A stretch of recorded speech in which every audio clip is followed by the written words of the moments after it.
Les reitero entonces, cualquier duda nos mandan su consulta a consultas@dediego.com.ar, que nosotros la vamos a recibir, la vamos a ordenar y la vamos a contestar. Cuando termine la conferencia, a todos los inscriptos les vamos a mandar los slides electrónicamente, o sea, se los mandamos por correo electrónico, de modo tal que no es necesario que tomen notas sobre los que vamos a visualizar en pantalla. Y por otro lado, vamos a hacer, y esto tardamos un poco más, pero lo enviamos, la lista de todas las preguntas con sus respectivas respuestas. Tardamos una semana y media, pero las respuestas las enviamos por escrito para que ustedes las tengan. Bueno, hoy vamos a dedicarnos a suspensiones y despidos, y de hecho vamos a ver también la ley que se acaba de aprobar en la Cámara de Diputados, aun cuando hay importantes anuncios por parte del Poder Ejecutivo en el sentido de que la ley va a ser vetada, y en estos últimos minutos, en estas últimas 2 horas, ha aparecido la duda si el veto del Poder Ejecutivo va a ser total o parcial. Así que esa ley también, la ley de la doble indemnización, como se la llama, o de la ley antidespido, también la vamos a ver. Bueno, para empezar con el régimen de suspensiones, el principio general es que el contrato de trabajo tiene lo que se llama en el derecho común el tracto sucesivo, es decir, que toda persona que presta servicios en relación de dependencia y por cuenta ajena, prestando servicios, ejecutando actos, realizando obras, que son las 3 grandes vertientes de la actividad creativa del hombre, puede sufrir alguna interrupción, puede sufrir algún lapso dentro de la contratación, que básicamente se clasifican las suspensiones por razones objetivas, por ejemplo, la suspensión que sufre un trabajador por un accidente de trabajo, o la suspensión que sufre un dependiente por enfermedades o accidentes inculpables, que son mecanismos o regímenes que tienen que ver como una causa ajena al vínculo laboral, como es un accidente o una enfermedad, y que tienen un tratamiento especial en la ley. Y después tenemos las suspensiones, que son por decisión del empleador o por decisión de las partes, y que están relacionados más bien ya con la vida laboral en sí misma, en algún caso por cuestiones subjetivas, como es el régimen disciplinario, y en otros casos por razones menos subjetivas, como por ejemplo pueden ser las causas de fuerza mayor o algunas causales económicas. Entonces, las suspensiones, en primer lugar, en este primer slide, tenemos las suspensiones unilaterales, las que dispone por decisión propia del empleador y que están sujetas a una serie de requisitos, y las suspensiones concertadas, que requieren de un acuerdo previo a su ejecución de naturaleza tripartita, porque participan tanto los sindicatos como los empleadores como los mismos trabajadores. Bien. Adelante. Bueno, empezamos por las suspensiones por causas económicas, que son, que tienen la causa, que es la falta o disminución del trabajo, que es no imputable al empleador, deben contar con un plazo determinado y deben notificarse por escrito bajo pena de nulidad. Una de las cosas importantes es resaltar la ajenidad de la causa del empleador. Es decir, lo que resalta la jurisprudencia es que esta causa, que no es imputable al empleador, no forma parte de los riesgos propios de la actividad. Una de las causas ajenas que podemos identificar son los hechos del príncipe, es decir, alguna decisión de alguna normativa general, que hechos del príncipe se refiere a los hechos del Estado. Y también una de las cosas que tenemos que tener en cuenta es que las suspensiones, más que nada por causas económicas, siempre tienen que ser el último recurso. Se establece un plazo determinado, y que llamamos individual, y hay un plazo conjunto que es que se determina que hay una acumulación con las suspensiones disciplinarias. Otro de los requisitos es que la notificación sea por escrito y se haga una descripción clara de la causa que motiva la suspensión. Otro de los requisitos es que previo a las suspensiones se inicie el procedimiento de crisis. Y que las suspensiones, por último, se realicen por orden de antigüedad, es decir, los menos antiguos son los que van a resultar afectados por la suspensión, y también se hace una distinción de quienes son los que tienen cargas de familia, o sea que también debería excluirse a los que tienen cargas de familia o a los que tienen menos cargas de familia, es decir, que están casados, que tienen familiares a cargo, hijos, etc. Sí, en realidad las circunstancias de fuerza mayor en la Argentina son muy frecuentes, porque la mayoría de estas circunstancias son hechos graves de la naturaleza, y este año hemos tenido importantes inundaciones, por ejemplo, que otros años incendios. Exacto, que han anulado zonas de producción enormes, y que con eso han quedado no solamente fábricas y establecimientos industriales totalmente cubiertos por las aguas, sino también grandes zonas rurales donde el trabajador rural no podía realizar su tarea. De modo tal que el tema de fuerza mayor es más que de uso frecuente. Ahora, el trabajador, para que sea suspendido sin goce de sueldo, además de que la causal sea justificada y plenamente probada, tiene que estar notificado por escrito, tiene que recibir la notificación y tiene que tener un plazo cierto de suspensión.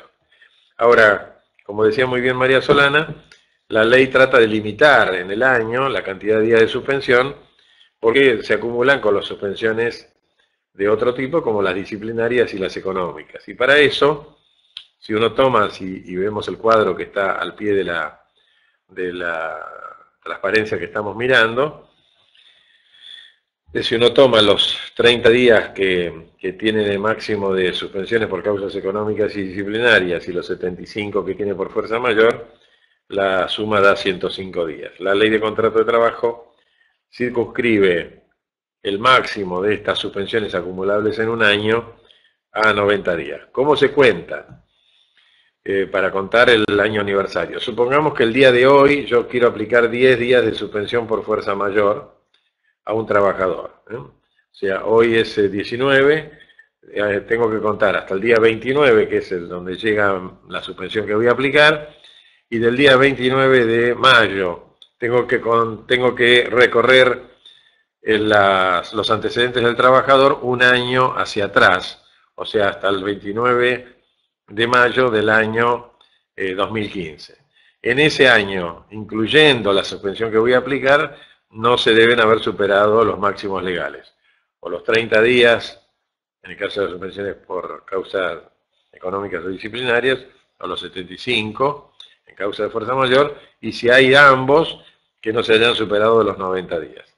Si se superan los plazos legales, el trabajador tiene, además del derecho a cobrar los salarios por el plazo de excedencia, tiene el derecho a intimar a que se le deje sin efecto bajo procedimiento de considerarse injuriado y despedido. Así que el tema adquiere mucha relevancia porque puede producir el despido indirecto con fundamentos suficientes como para reclamar todas las indemnizaciones. Bien. Problema técnico, pasemos. Bueno, ahora pasamos a las suspensiones subsidiadas o concertadas. El sistema de suspensiones por causas económicas prevé que se pueda pactar con el trabajador y con el gremio una suspensión concertada, en la que el trabajador percibe un subsidio por el plazo de suspensión. Por ejemplo, bueno, siempre nos referimos a situaciones de fuerza mayor como las que mencionamos recién, o como de causa económica, que puede ser un terremoto, en una zona no sísmica, una inundación, como las que vivimos ahora hace poco, o una legislación que restrinja el ingreso de bienes a los que, por ejemplo, que esa empresa comercializa. Es importante resaltar que acá necesitamos la conformidad del trabajador y del gremio. Y también tenemos que fijar el plazo que debe acordarse de antemano. ¿Tenemos límite respecto del plazo? Algunos dicen que podrían tomarse los límites de las suspensiones que mencionamos anteriores, pero la realidad es que hay algunos plazos que pueden ser extensos, cuando por ejemplo tenemos una inundación que no permite la producción, o tenemos el incendio de una planta de destrucción total. Entonces hay plazos que van de 3 a 6 meses hasta un año.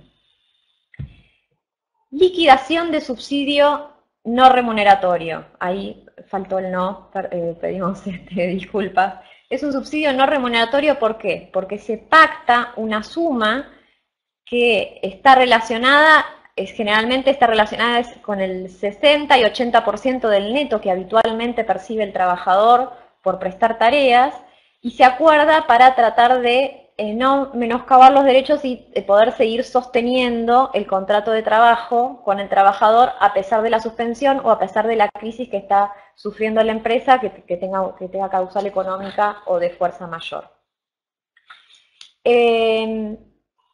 ¿Cuál es el sistema? Se llega a un acuerdo, la autoridad de aplicación puede homologarlo o no, y cuando lo homologa tiene validez, y se notifica por escrito.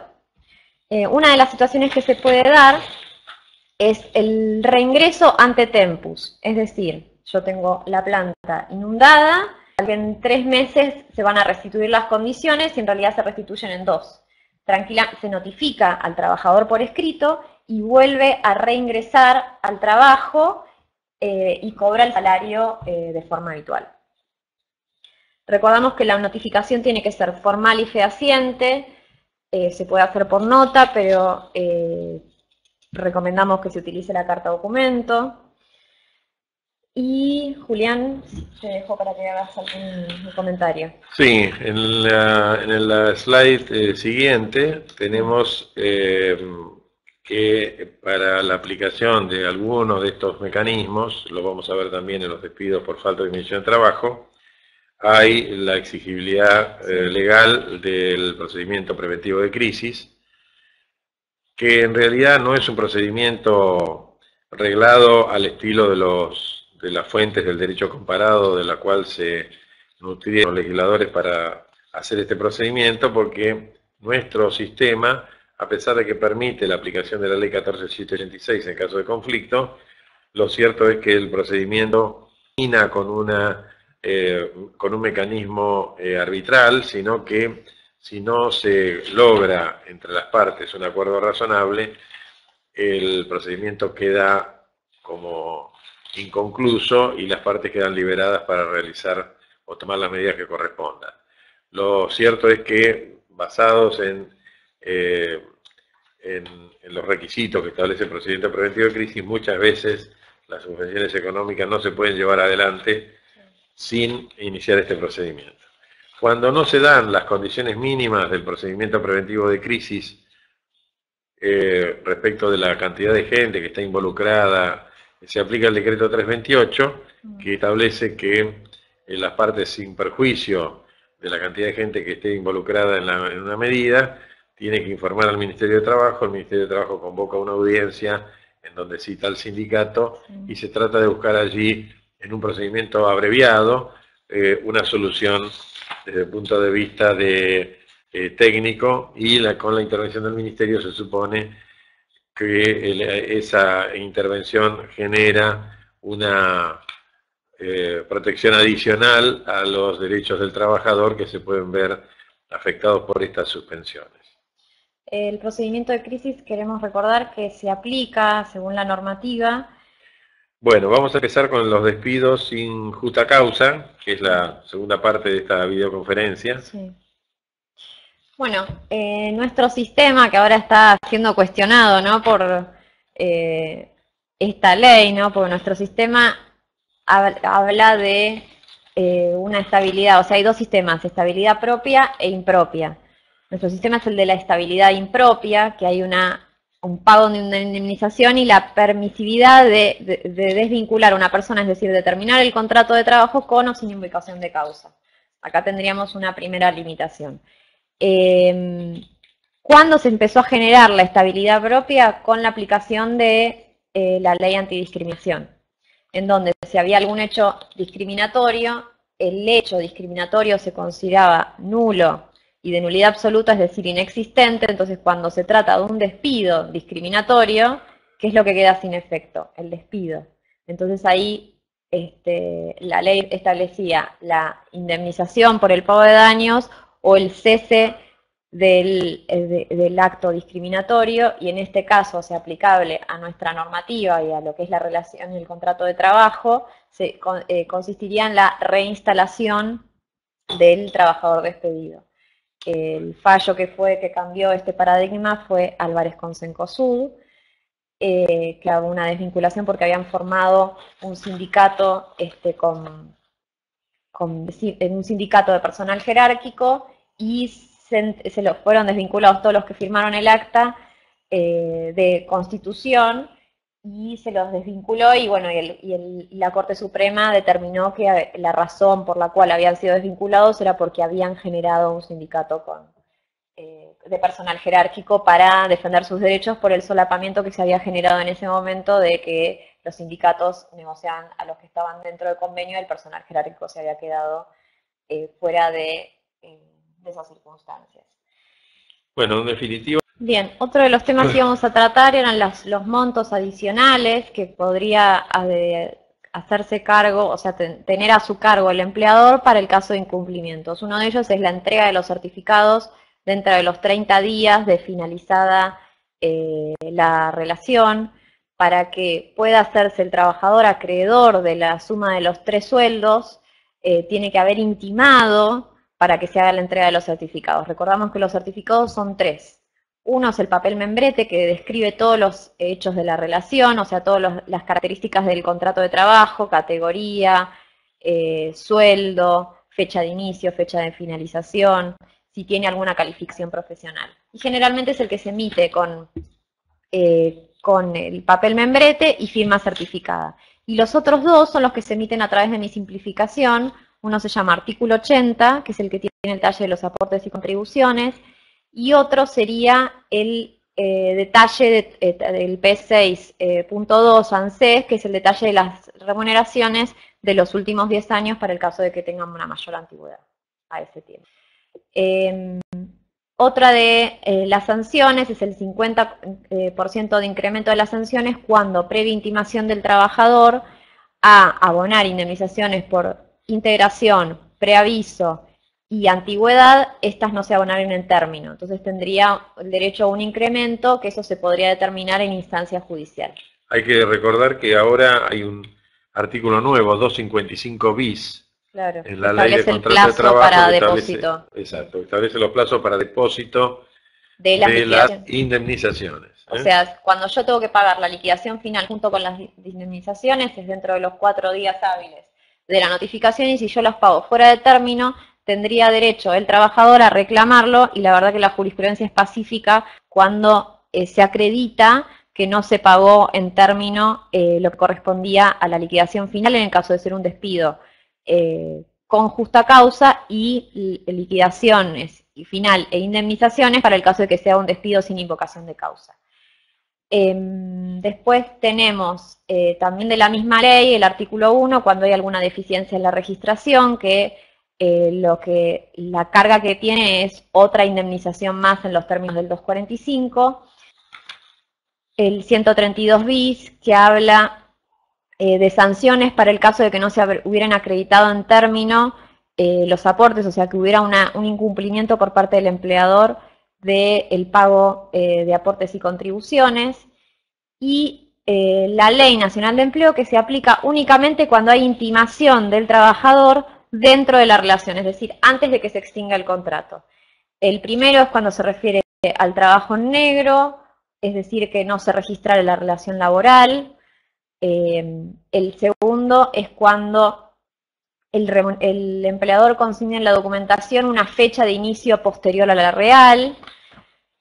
y lo vemos rápido, así podemos terminar. Uy, se me fue, perdón, problemas técnicos con la presentación.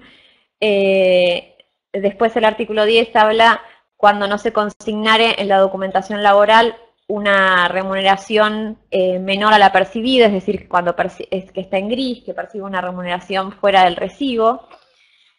Y el artículo 15, cuando el empleador despidiere sin justa causa justificada al trabajador dentro de los 2 años en que hubiere cursado algún reclamo, hay un equivalente a las indemnizaciones por antigüedad, preaviso e integración. Retiro voluntario ya lo vimos. Y ahí recibimos algunas preguntas. Sí, sería la última pregunta y ya con esto terminamos nuestra charla de hoy. Nos preguntan, tenemos un plan de retiro voluntario con un 25% de gratificación, imagino adicional. Se firma un acuerdo y se envía telegrama de despido. En caso de aprobarse la ley antidespido, ¿deberíamos aplicar el 241? Lo pregunta Carlos. Por supuesto, si hay un retiro voluntario o hay un mecanismo a través del cual se aplica el artículo 241, que es una extinción de común acuerdo, tenemos que hacer todo lo que sea posible para que el mismo trabajador inclusive no lo impugne y no diga que había un despido sin causa encubierto. Y por ende estamos recorriendo un camino verdaderamente de riesgo. Toda vez que hay prohibición de despido, siempre se abren los mecanismos de retiro voluntario, pero el retiro voluntario siempre es de menos costo que la indemnización duplicada, por lo tanto puede ser objeto de impugnación. Entonces, para que el retiro voluntario o la extinción de común acuerdo sea plenamente válida, tenemos que tener una amplia justificación, el trabajador tiene que haber solicitado por escrito su adhesión al retiro voluntario. Claro. Sí, la carta de despido no sería tan concordante con el retiro voluntario. Entonces acá lo que recomendaríamos en vez de mandar carta de despido sería hacer un acuerdo del 241, no claro, mandar una desvinculación porque se contrapone con el retiro voluntario. Por retiro voluntario habla de una voluntad del trabajador de retirarse y mandar una carta de despido sería contrario a esa figura. Sí, coincido totalmente y además pensemos que cuando uno tiene la amenaza de una duplicación, el trabajador siempre tiene derecho a hacer el reclamo, a impugnar nuestra causal de despido y a reclamar la diferencia, y a la larga o a la corta, el riesgo que corre es mínimo. Entonces, si nosotros le damos las herramientas para que esa impugnación proceda, obviamente la va a hacer. En segundo lugar, hay que tener en cuenta otro factor que es muy importante, que es que la jurisprudencia ha entendido inclusive que con la homologación, así todo es impugnable, una extinción del vínculo cuando encubre un fraude a la legislación laboral o cuando encubre un mecanismo de elusión o de evasión en la legislación laboral. Entonces, todos estos planes de retiro voluntario hay que acreditarlos mediante el acta de la sociedad anónima que aprobó el retiro, la publicación en las fechas adecuadas, la oferta bajo plazos razonables, la aceptación por escrito en forma explícita del trabajador, etcétera, etcétera. Porque si no, de lo contrario, la impugnación va de suyo que la van a realizar con razonables probabilidades de éxito. Bueno, para finalizar, hacemos un resumen de la ley que se aprobó hoy en el Congreso, que declara la emergencia pública ocupacional por 180 días, la prohibición de despidos y suspensiones sin justa causa, la opción del trabajador despedido o suspendido de accionar judicialmente por su reinstalación, más el pago de salarios caídos, y la convalidación, la segunda opción sería la convalidación del vínculo con el pago de la doble indemnización. Las personas comprendidas en esta ley que se aprobó hoy y que esperamos la publicación o veremos si se veta o no, son los empleados públicos y los privados, y establece además una continuación automática para el personal del sector público cuyo vencimiento de contratación opere dentro de los 180 días. Y los efectos obviamente no deseados del régimen son el incremento de los costos salariales y que se afecte la libertad de contratación. Julián, lo que quieras agregar. No, que no están comprendidos los nuevos trabajadores, ¿eh? O sea, Sí. todo Todo trabajador que se contrate de forma posterior a la vigencia de la ley no estaría contemplado por el sistema de la doble indemnización. Bueno, recuerden que les vamos a mandar entonces todos los slides a todos los que se inscribieron. Le vamos a mandar tiempo después las preguntas con las respectivas respuestas, que si la ley se llega a aprobar y no es vetada por el Poder Ejecutivo o tiene veto parcial, vamos a hacer una conferencia, una videoconferencia como esta, urgente, en un plazo muy corto, para poner a todos en auto de todas las vicisitudes que eso significa. Y si no, las próximas 3 conferencias son el 9 de junio, liquidación de salarios; el 16 de junio, crisis económica en la empresa con todas sus vicisitudes; y por último, la del 23 de junio, la contratación del trabajador, tanto en la legislación laboral como en el Código Civil, con los cuadros comparativos que vamos a hacer a este respecto, más la aplicación, que seguramente en ese momento va a estar vigente, de las leyes de promoción del empleo que está llevando adelante el Poder Ejecutivo a través del Ministerio de Trabajo y que van a requerir la aprobación parlamentaria. Muchas gracias a todos por habernos prestado atención. Gracias, gracias Oli. a todos por la participación activa, por mandarnos las preguntas, y los esperamos en las próximas videoconferencias. Y bueno, gracias también por la invitación. Y vamos a seguir dando las videoconferencias en dúplex entre María Solana y yo, con la ventaja que ofrece para mí la participación de ella, en el sentido de que está cotidianamente en contacto con los clientes y con la rutina de todos los días, y entonces permite combinar un poco la visión académica con la visión práctica de cada momento. Así que hasta la próxima videoconferencia. Muchas gracias por haberse conectado. Muchas gracias, hasta luego.